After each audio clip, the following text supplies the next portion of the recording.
أعوذ بالله من الشيطان الرجيم. بسم الله الرحمن الرحيم.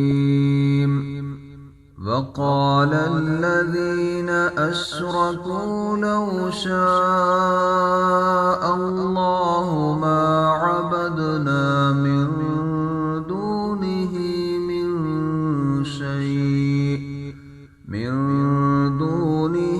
من شيء نحن ولا آباؤنا ولا حرمنا من دونه من شيء كذلك فعل الذين من قبلهم فهل على الرسل إلا البلاغ المبين.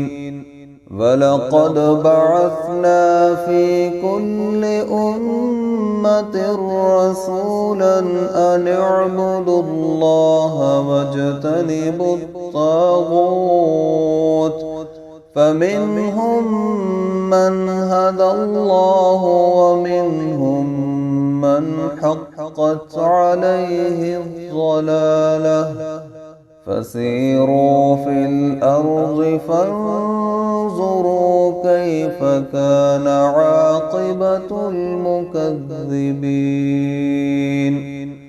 إن تحرص على هداهم فإن الله لا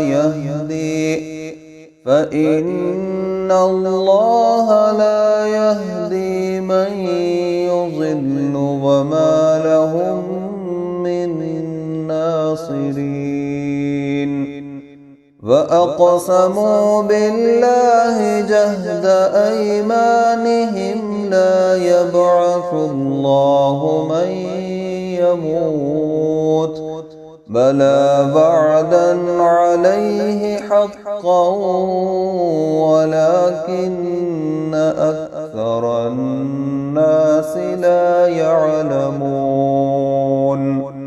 ليبين لهم الذي يختلفون فيه وليعلم الذين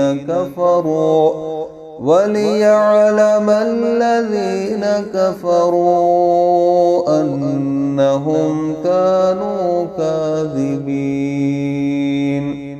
إنما قولنا لشيء إذا أردناه أن